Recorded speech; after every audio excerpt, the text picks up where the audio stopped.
Good morning and welcome back to Almus Market Mornings, your daily dose of global financial updates.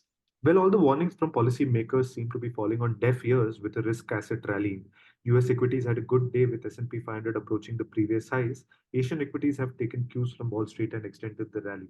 On the geopolitical front, a lot of ships have been routing around Africa as the Yemen-based Houthi rebels have been targeting commercial ships. This has led to an increased US Navy presence around the Suez Canal.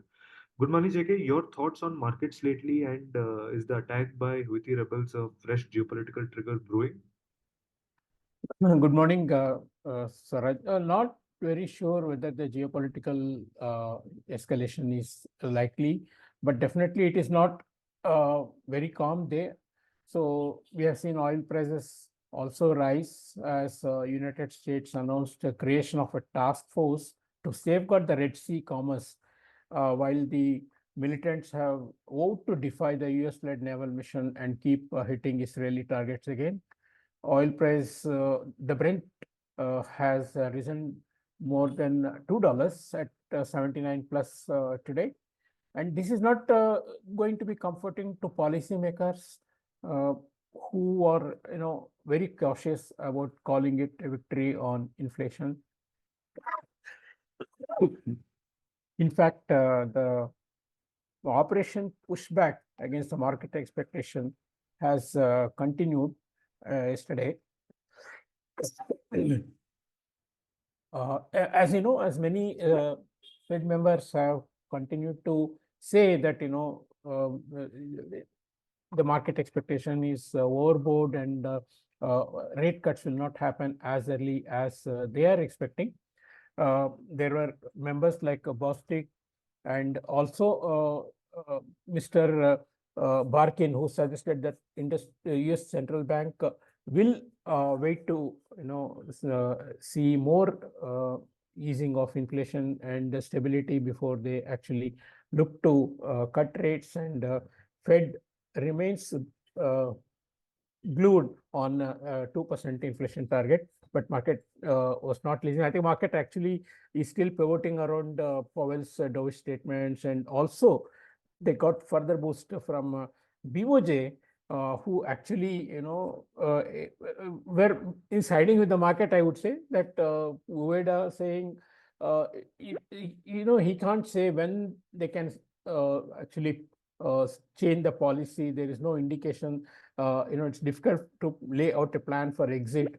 So the Japanese yen obviously fell, but the Nikkei rallied yesterday, and today again it is well over 1.5%. That's a big boost to the bulls. Of course, US markets followed the Nikkei yesterday, and Nikkei followed US market today, and other Asian markets have followed as well.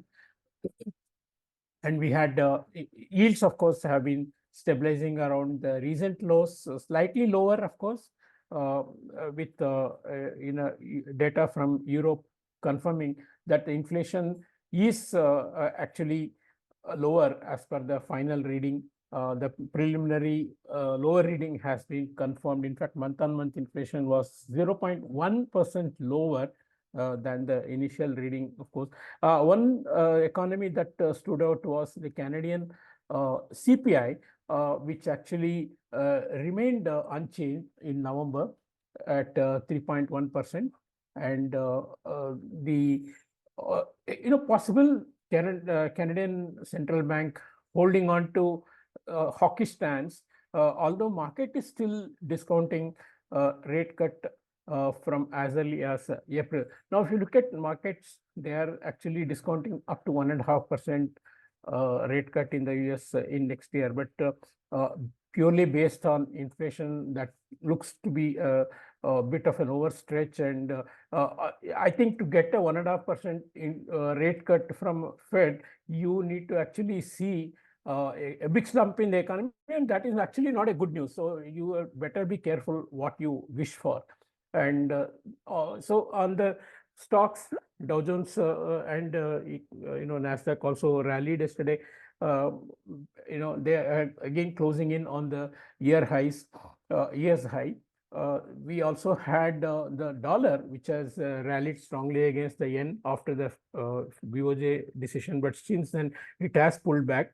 Euro staying firm despite a fresh fall in the German yields, which is actually widening its negative difference with the US yields. But it's surprising that euro has been holding up. We will have one more hint at UK inflation today when their CPI number is released.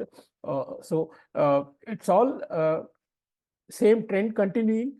Gold again up to 2045 and probably pushing at the resistance at 2050. It's a near end market, not really trendy, but at the same time all moves get stretched and more on flows and illiquid conditions.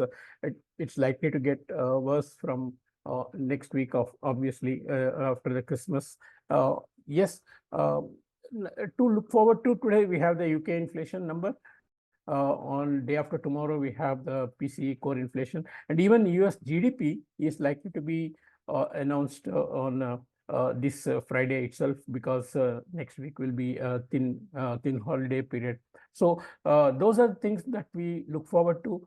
On INR, yes, with market having closed about 83.05 the previous day, lots of importers came in and bought dollars, covered themselves with with the fear that again we are going to settle around 83.30.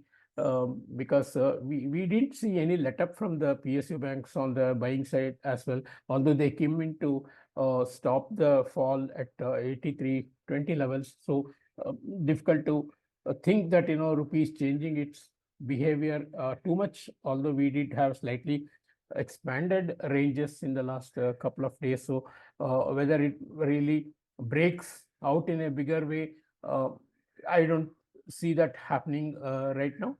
Maybe the new year gives that kind of move. So all in all, a lot of news to digest, but markets are moving in their own direction, not really heeding to what logic would say in terms of extending their bond buying and extending the stock market despite their valuations. But that's how year-end markets are going to be. Thank you. Have a good day. Thank you, JK. And just quickly summarizing, oil prices have been rising as US creates a new task force to protect the Red Sea commercial activity. Now, this will not be comforting to policymakers. And as JK very nicely put it, Operation Pushback is ongoing. Basically, a lot of Fed members publicly trying to get markets out of the aggressive Fed pivot bets. As of now, it doesn't seem it's working, as stocks have been celebrating and major indices, especially in the US, closing near the year's high. So it's basically a year-end market with a no directional move in the currencies. Even for USD INR, we do not see any relief from the PSU buying. But it definitely seems that we are in an extended range. That's it from us today. Thanks for listening. Tune in tomorrow for the latest in the financial markets. Uh,